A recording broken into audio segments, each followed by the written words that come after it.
It is November the 2nd, or correction, it was November the 2nd. It's almost the 4th of November here. We have 10 games to go through. We have some injuries to go through. We have a Joel Embiid sighting. This is what day of the week is it? It is the Saturday post-game show. Let's go balls deep. I'm the type to get shit done. You the type to observe. March Madness on my speakers, but today's November 23rd. Got something loud in the blunt, yeah. Don't say what I want, yeah. Probably somewhere sunny getting tan. Foreign women in the sun, yeah. That's all that I need. That's all that I need. That's all that I need. Got my brothers with me. Got my brothers with me, and my mama's healthy. That's all that I need. Welcome to the Balls Deep podcast, brought to you by Fantasy Basketball International. I am Adam King. Find me on Twitter at AdamKing91. Find us at FBI Basketball. We are also part of the Old Man Squad network. You can follow them at Old Man Squad. Follow Dan Besbris at Dan Besbris. We are on Google Podcasts, Apple Podcasts, Spotify, YouTube, X, everywhere and anywhere. Rate, like, subscribe, please. A little bit later today, had some family things on. Had to go and coach a game of basketball as well. But getting it done, my only time limit tonight is that people are going to bed in my house. So I need to try and get it done before that happens. 10 games to get through. As I said, let's start with some injury news. Jaylen Brown didn't play today.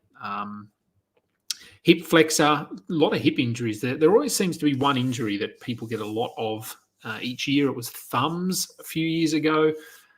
Seems to be hips this year, a lot of hip injuries. No word that it's serious, but just keep an eye on it. Nick Richards didn't play, and the word, I believe, is that this is probably more than a one-game absence. Mark Williams, we don't have a date on, but I have heard that he's potentially a week away. And we'll talk about the Hornets. They played first against the Celtics, so we'll get to that game very shortly. Brandon Miller did play tonight as well. Lauri Markkanen, no surprise, he missed Saturday's game, but he is confident he'll return during the road trip at some point, but probably a tough guy to start in weekly leagues for next week. Karis LeVert did not play tonight, whatever I want to say. Who else have we got that was significant? Emmanuel Quickly still ruled out. He's doubtful, hasn't even been upgraded to questionable yet. So, I'd say he's probably still at least a couple of games away. Dyson Daniels, however, has been upgraded to questionable for Sunday's game against the Pelicans. So fingers crossed he can get out there. If he's usually the questionable upgrade is a pretty good indication that they're close. So, yeah, whether he plays, I'm not sure, but I would say it'll be the next game or the one after that. So another guy with a hip injury. Who else did we have? Had a few injuries, had a few locker room trips. Şengün went to the locker room but managed to come back. But yeah, nothing too significant. I think we talked about Isaiah Jackson on yesterday's show. He's going to have surgery on his Achilles. Did we? Or maybe we didn't. Maybe it was after that. Yeah, so anyway, really bad luck for the Pacers, obviously losing James Wiseman and Isaiah Jackson both to torn Achilles. Done for the year. What are the Pacers going to do now? I'm not sure. They really only have Miles Turner, and then do they look at someone like an Obi Toppin? They don't have Jalen Smith anymore either. So are they just going to run a whole lot of small? Or do they have to sign a centre? I think they're probably going to be shopping around and trying to get a centre, because Obi Toppin at centre is not going to work if they have aspirations of getting back to the playoffs this season. So we'll see. We'll see what they do. Let's move straight into the games. No, not that one. Let's go that one. All right. First game of the night was Boston and Charlotte, a rematch from the night before, and not the same score, but the same result. Boston get the win 113-103. Horford was back for this one, but with Jaylen Brown out, Luke Cornett started and had easily his best game of the season. And no, I am not adding him after this performance. Perfect from the field, 6 of 6, 7 of 7 from the line. 2 blocks, a steal, 19 points. potentially his best game of the year. So if you did stream him in or sort of held him from the night before and accidentally forgot to drop him, then well done.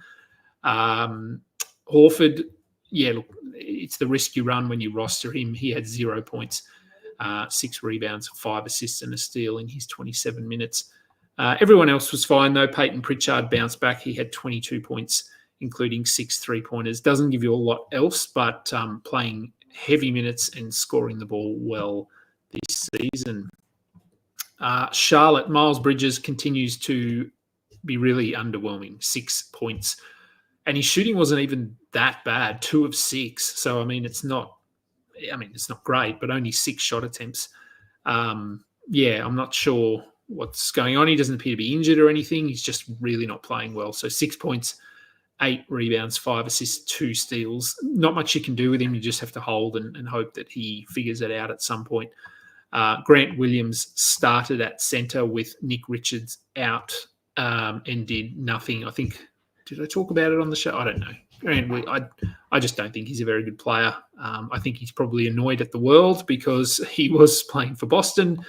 They won a title. He was playing for Dallas. They went to the NBA Finals. He's now playing with Charlotte. So maybe a pattern, maybe not. Who knows? Brandon Miller, he returned, played 31 minutes, had 16 points, 2 steals, 6 assists. Looked pretty good.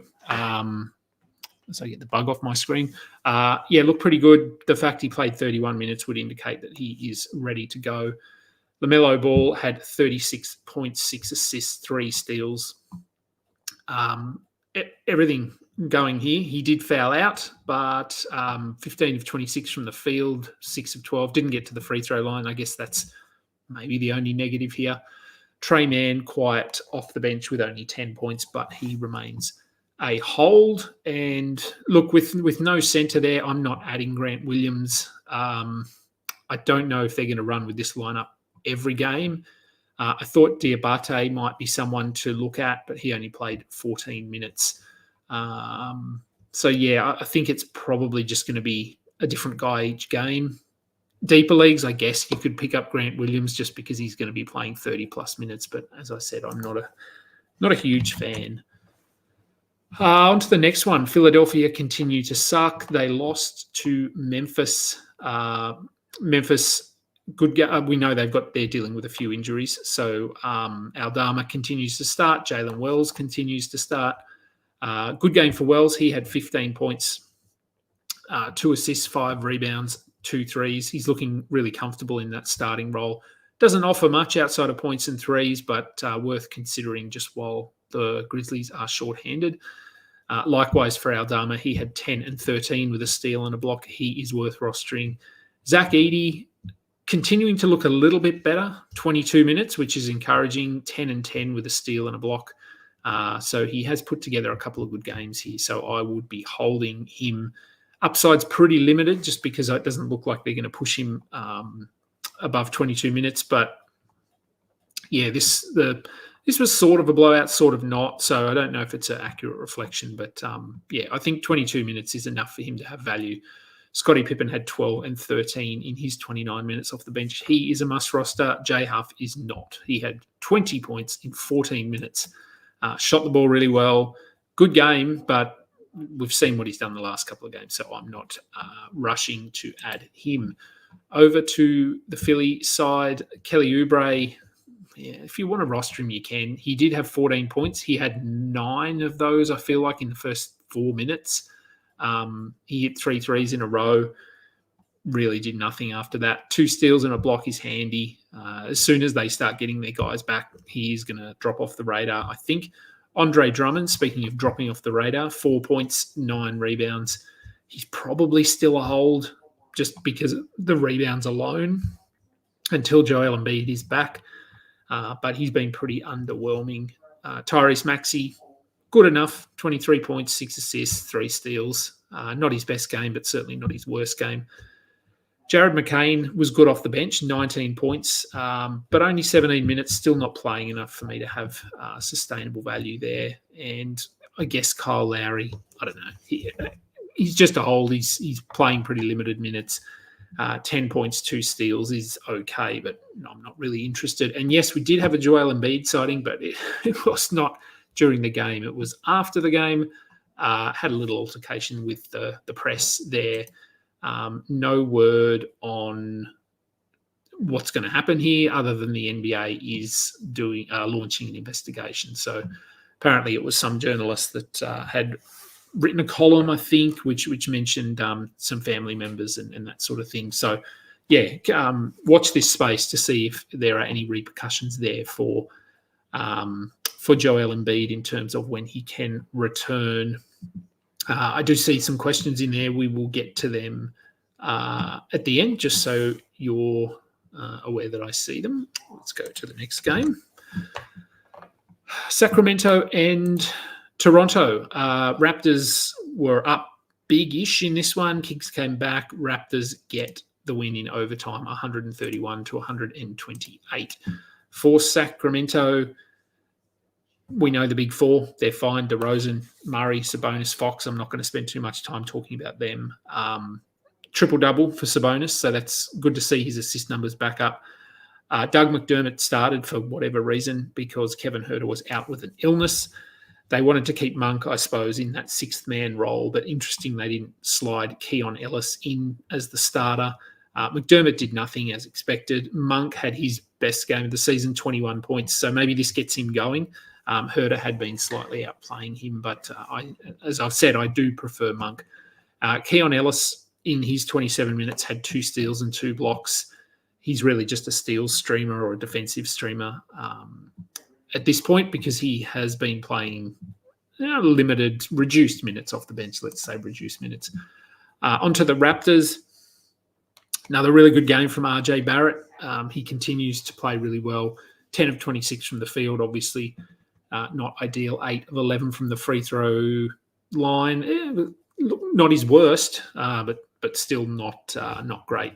He had 31 points anyway, 9 rebounds, 6 assists, a steal.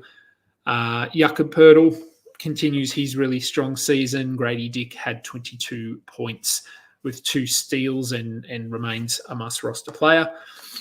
Ochai Agbaji, probably his best game or one of his best games, 22 points, 2 steals, 5 rebounds, efficient, 9 of 12 from the floor. Worth a look, I think, while Barnes is out.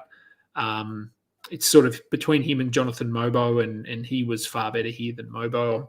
I know there's a bit of hype about Mobo, and he's a good defensive player, but I just don't think he's going to see enough minutes consistently. He had 16 minutes here, finished with 6 points, a steal and a block. So, yeah, I don't think he has to be rostered. He's more of just a streamer. And Chris Boucher had 24 points in 25 minutes. With nothing else, we've seen him do this before. I am not adding Chris Boucher.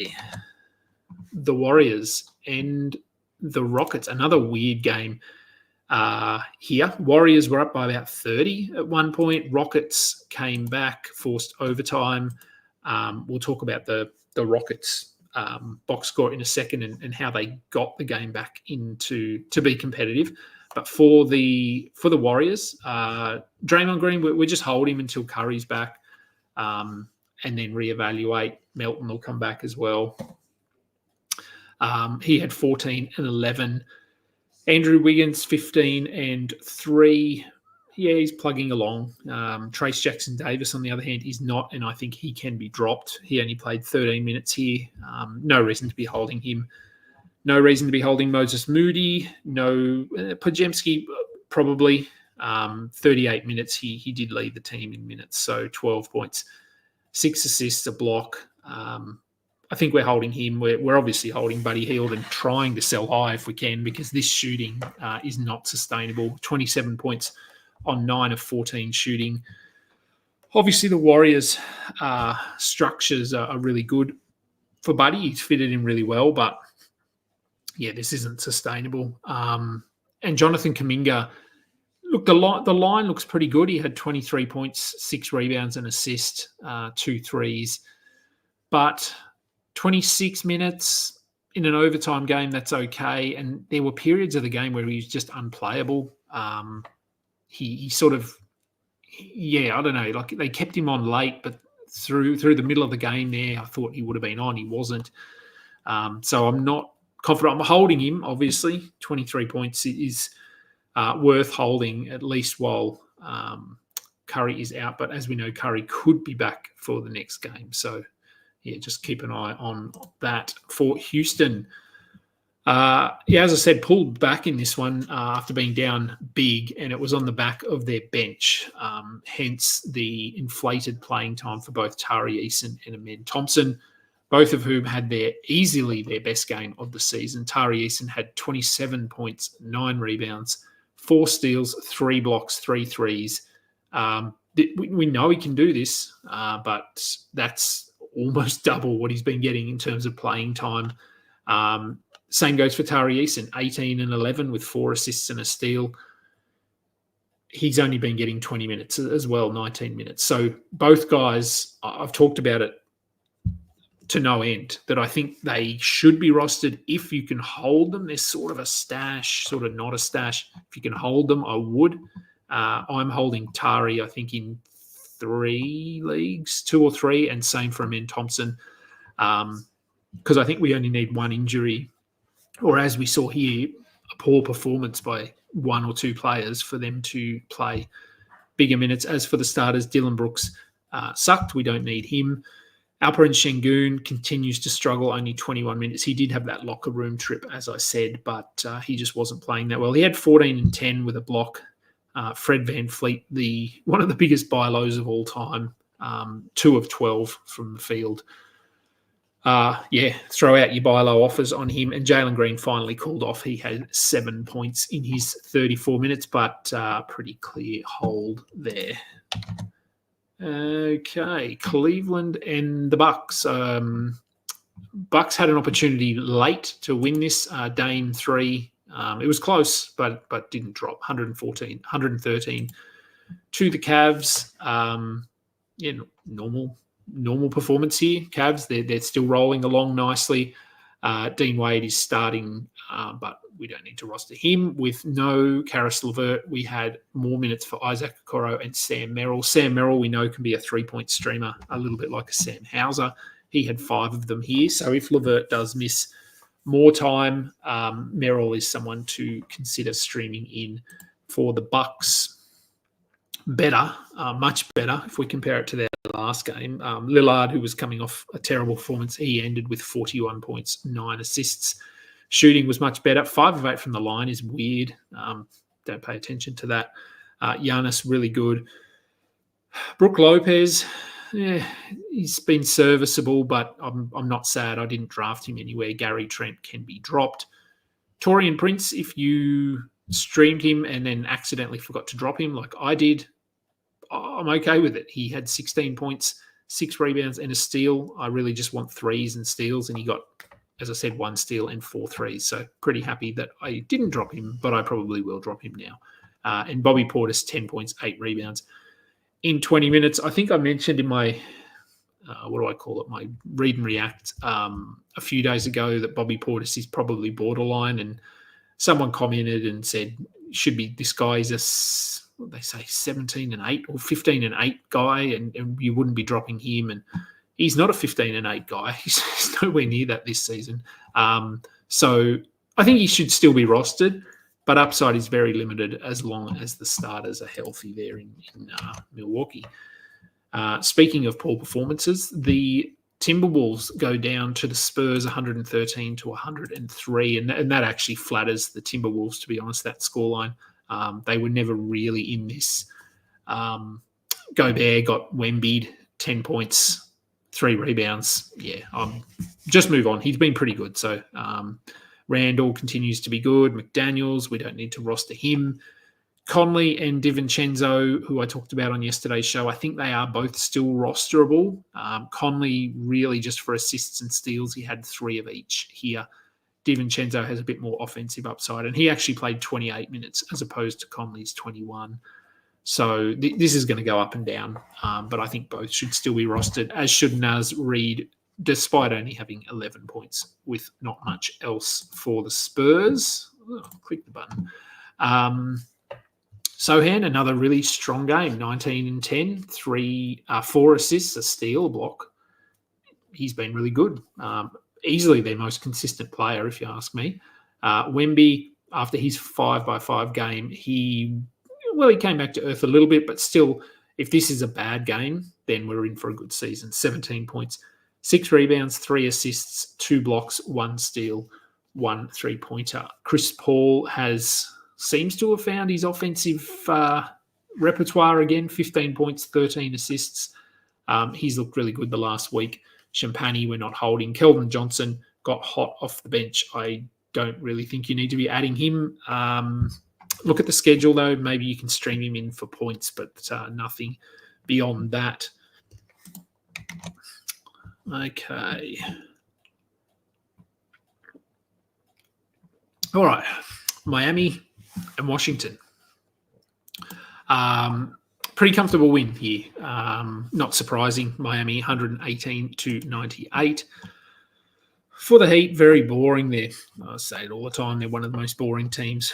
There is very little to talk about in terms of value shifts or anything like that. Butler, Bam, I put in my watch and learn. I think, can Bam take advantage of this favourable matchup and get back on track? And he did that. 32 points, 14 rebounds, a steal and a block.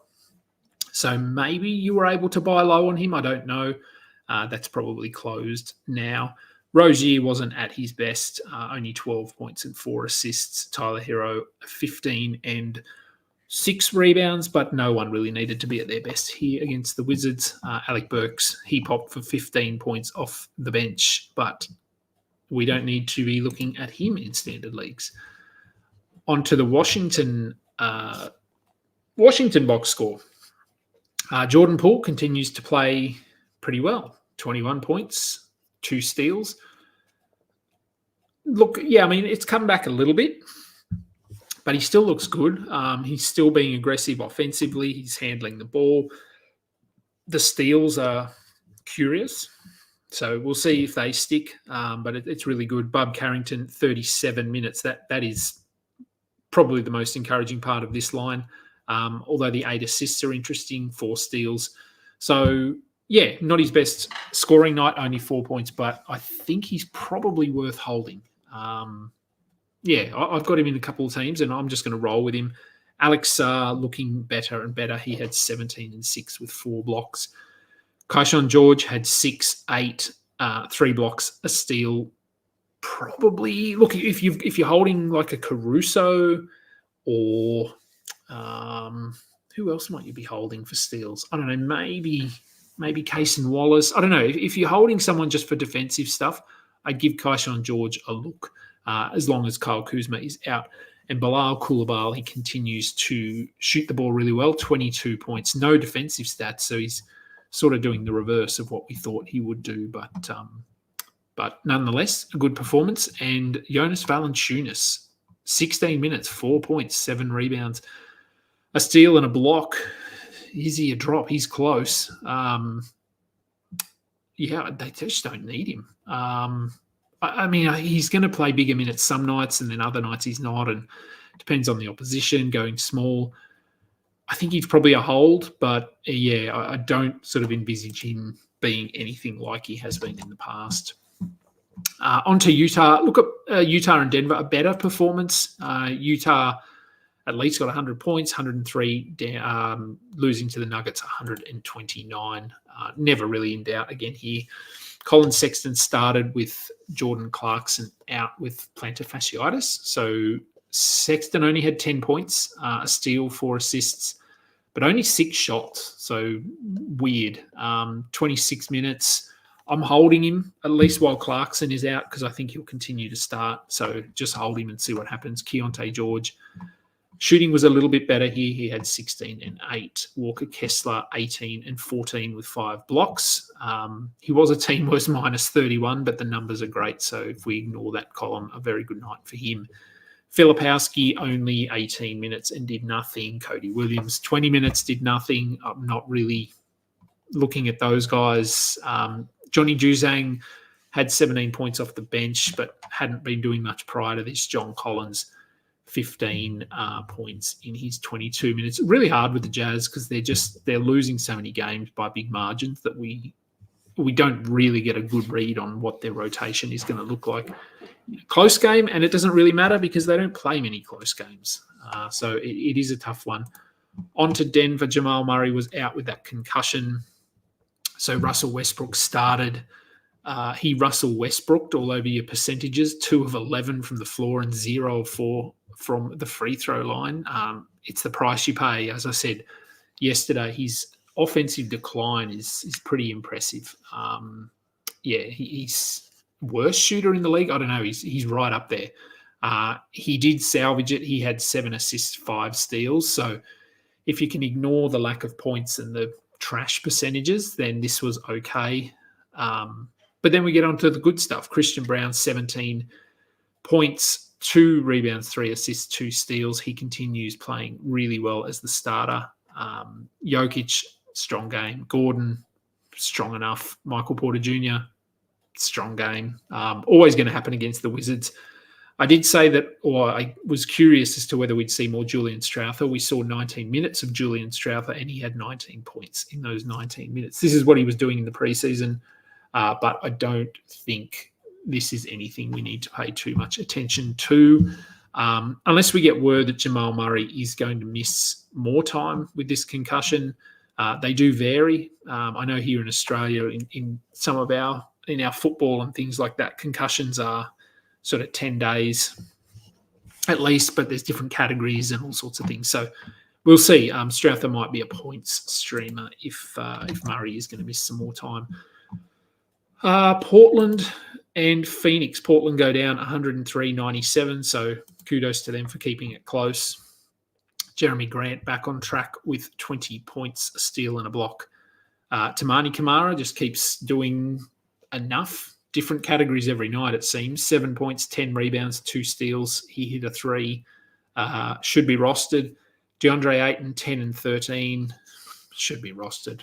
I guess I say that with no enthusiasm at all. Anthony Simons played despite injuring his arm the night before, so nothing too serious. He had 20 points, 8 rebounds, 6 assists, 2 steals. And Denny Avdia, the shooting is still not where we want it to be. 13 points on 4 of 12 shooting, but once again, filling the box score, 6 rebounds, 2 assists, 2 steals, 2 blocks. Scoot Henderson, I questioned in my watch and learn whether we'd get more from him in this one, and we did not. 7 points in 17 minutes. I still think he's a hold, but it hasn't been great. If you don't need assists, he's getting close to being a drop. Donovan Clingan had 4 rebounds and a block in his 14 minutes. He is really just a streamer. Over to Phoenix. They had their full starting lineup here in this one and weren't stretched too much. Yusuf Nurkic with 15 rebounds and 3 points. He's been very disappointing, as we know, but you have to hold him. He's a starting center. They don't grow on trees, so he needs to be held. You just have to hope that he gets back on track. Tyus Jones, 6 assists and a steal. No one really exerted themselves too much here. Royce O'Neal, who I've been getting lots of questions about, is he must roster? Do we need to add him because I think he's top 70 player or something. Minutes are okay. Had 23, but 3 points, 3 assists, 7 rebounds, a steal and a block. He does contribute across the board, but he's just low volume and really not that exciting. So, if you want to roster him, go ahead. But I haven't picked him up anywhere and don't think I will be at this stage. And the final game of the night, the Clippers and the Thunder. The Thunder get another win, 105-92. We don't need to talk about Chet. We don't need to talk about Shea. Jalen Williams, the shooting 5 of 16, but everything else is really good. So we don't need to worry about those guys too much. It's more the fringy, questionable guys. Lou Dort, after his 6 defensive stats the night before, he had 0 steals, 0 blocks, but did have 16 points. So he seems to be doing one or the other. If you want to hold him, you can. But again, I'm not that keen on him. Aaron Wiggins started 3 steals, 12 points. yeah, fine. They're changing that fifth starter every game, it appears. Cason Wallace had 25 minutes off the bench. He is a steals streamer. He didn't get any here, but that's all he is. Isaiah Joe is a 3-point streamer. He had 4 threes off the bench in his 22 minutes. Alex Caruso, look, he got 2 steals. That's really where the positives end. He played 16 minutes, 5 points. I dropped him in a couple of leagues last night and didn't regret it after this one game. And then finally onto the Clippers. Derek Jones, I think I saw DMAC put up most dropped players up on his Twitter feed like an hour ago, 2 hours ago, and Derek Jones was at the top of that list. I wouldn't be dropping him, and I'm not dropping him. This was just a bad game, 1 of 9 from the field and just nothing. So I'd be holding if I could. Norm Powell had 24 minutes, 2 steals. He continues rolling along. Zubats, a bit up and down over the past week, had 9 points, 12 rebounds, steal and a block, but he will be fine. But maybe that sell high has just closed a little bit after some of those early season performances. Chris Dunn played 20 minutes. Kevin Porter played 19 minutes. Batum played 20 minutes. All these guys are just, it's really just throw a dart, hope you land on the right one and stream one in. Tonight it was, I guess it was Dunn, 11 points. He had a steal. Kevin Porter had 7 points, 4 rebounds, 4 assists. None of them are reliable enough to be sustainable ads or anything like that. All right, that is the games. Let's get out of there. And as I said, we do have a couple of questions. Hinny Minnie asks, if I could trade Gobert for Bam, I should take it, correct? Even if I punt free throws and threes. With my punt, Gobert was better last year. Yeah, look, I'm not the biggest Bam fan. Their free throws actually aren't that far apart. I know that not Gobert's probably, I don't know, high 60s and Bam for me is like a 74, 75% shooter. So both are negatives. And Bam, I don't have the numbers in front of me actually. Let me just have a look at, I would think that Bam would get to the line a bit more, which would potentially make the impact of his free throws a little bit more significant. Where are we? Free throws 4 and Gobert 4. No, okay, so about the same. So, yeah, slightly better there for Bam. The threes, I know Bam is trying to take one a game or hit one a game, so that's obviously a bit different. Who would I rather? It probably would come down to the blocks for me, I think, because Bam does not block shots, Gobert does. So if you really need blocks, I would hold on to Gobert. But if you're okay, if you've got some other guys getting you blocks, I would probably go with Bam there. Ernest Tan got offered Spider and D'Lo for my Suggs and Jalen Johnson. Should I take it? Injury risk for Spider is giving me pause. Should I ride the breakouts of my young guys? 12-team head-to-head 9-cap redraft. Okay, so Donovan Mitchell, D'Angelo Russell for Suggs and Jalen Johnson. I'd probably hold Suggs and Jalen Johnson, to be honest. Spider is probably the best player there, but D'Lo is the worst. For me, I think Suggs this year with Paolo out for a while. I know it's been a red-hot week for Suggs, and he's going to have some he's going to cool off at some point. But the steals, the assists, he's doing everything at the moment, and he's going to have to continue to play really well. And Jalen Johnson, I think, is still exactly as we thought. I think he's going to be top 30, top 40. So I'm not. I know Mitchell has been sort of borderline first round the last couple of years. I have no idea where he is this year because I don't actually have him in any teams. Let me have a look. Where is Donovan Mitchell? Oh, there he is. So Donovan Mitchell is the 39th ranked player this season. And I would assume I have to scroll up to get to Suggs. Suggs is the 8th ranked player. And Jalen Johnson is probably down a bit because of his percentages. Yes, he is way down at 114. But other than the percentages, Jalen's at 16 and 10 with 2 steals and a block, 5 assists. He's doing this is exactly what we thought he would do. As soon as he gets his field goal percentage above 41%, which I'm pretty confident it will, he'll get up to 19 points, close to 20 and 10 with the defensive stuff, with the assists. So, yeah, honestly, I think I'd probably take the Suggs and Jalen Johnson side to that one. Mark, hey Kingy, what's up, guys? What kind of return are you looking for when trying to trade Embiid? This is Ernest. Oh, okay, so this is Ernest 10. So this is the rest of his team for the Spider, D'Lo, Trey, Poole, Brent Fleet, Maxi, Dyson, Kawhi, Alvarado. Alvarado's streamer, but honestly, you're probably going to be holding him for a couple of weeks. Yeah, I think I'd go with the Poole and the Jalen Johnson there. What are you looking? Yeah, look, I told people not to draft Embiid because I figured I had zero confidence in his knee coming into the year, and he's had multiple surgeries on the same knee, the exact same surgery. I figured him for probably 50 games to 55, and people were trying to push him up to 65. I mean, he's already missed, I don't know how many games they've played, 6. He's not going to play back-to-backs. That already brings him down to, what are we at, 76 games remaining. They might have 15. So he's already at 60, and that's not including just missed games for other injuries and things like that. So if you're trying to trade him, probably.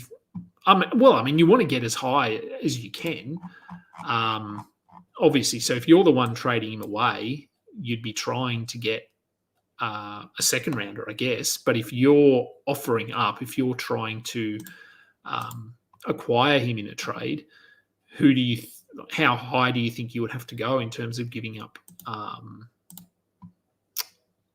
a player?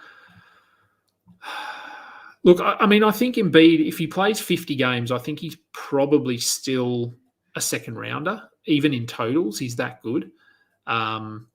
So I'd probably offer up a third rounder and see if someone can bite. It's tough if you've got Embiid. I don't think anyone wants him at the moment. And with what he did today, we don't know if that's actually going to cost him any games, but it could if he gets some sort of a suspension. I know there were no punches or anything thrown, but putting your hands on the media, I would say, is a big no-no. So, yeah, it's a tough one. Draymond, Suggs, Giannis, Kessler, Pirtle would be the ones that get blocks for me. Do you think it's enough? So that's in the BAM question. Look, Pirtle's been really good. Kessler's been really good. Giannis is Giannis is probably at a block a game, I figure. I don't know. He's another guy that I tend not to draft. I'll just see if I can find him here. No, he's at half a block. I don't know if you can say that he's getting new blocks. Suggs, Suggs is a decent shot blocker for a guard. And who else have you got? Draymond, I wouldn't count on him for blocks. So for me, it's really Kessler and Pirtle. Kessler's probably 2.5. Pirtle's 1.8. It's probably 4 blocks between the air, 6. You've probably got sort of 6 blocks there. And Gobert's sort of in between those guys. I think I'd have him at about 2. So, yeah, it is going to be a pretty significant hit because I don't even think Bam gets 1. So, have a look. We're only, 2 weeks into the season? Something like that. Have a look at your standings and sort, if you can sort, I don't know what platform you're on, but if you can sort by category, if you can go have a look at the blocks category and sort the standings, have a look where you're sitting in blocks, see if you're in the middle, up the top, down the bottom. it is only a small sample size, but it is 5 to 6 games, so it'll give you a bit of an idea of where you sort of sit in terms of blocks, and then you should be able to make a call as to whether taking one block per game off, which is basically what you're doing if you're going from Gobert to Bam. I did trade Poole for Fred Van Fleet and traded Fox for Jalen Johnson. Look, I think the Poole one is pretty good. I think end of season Van Fleet, you're obviously giving up a lot of points there because Van Fleet has been pretty bad and won't get to the level that the Poole is at. But yeah, no, I think that's a good execution of a buy low and a sell high at the same time. And traded Fox for Jalen Johnson. Yeah, that one's probably pretty even, depending on what you need there. Both are really good at steals. Fox will get you more points and slightly more assists. Jalen Johnson will get you more rebounds, more blocks. So, yeah, I think that's a fairly even trade. So, no, thanks for the questions, guys. Let me just take that off the screen. We don't need it there. All right, that will do. It is exactly 9:30 here, so time for people to go to bed. Not me. I've got work to do, but that'll do for today's show. I'll be back. No, I won't be back tomorrow. So there won't be a show tomorrow because I'm going straight from work to a concert kind of thing. But I'll be back the following day with the post-game show. Thank you, everyone, for listening. I'm Adam King. This has been the post-game show. Until next time, catch up. You just listened to another episode from the Fantasy Basketball International Podcast Network. Thanks for joining us. And for more information about joining our community, please check out our website at fbibasketball.com.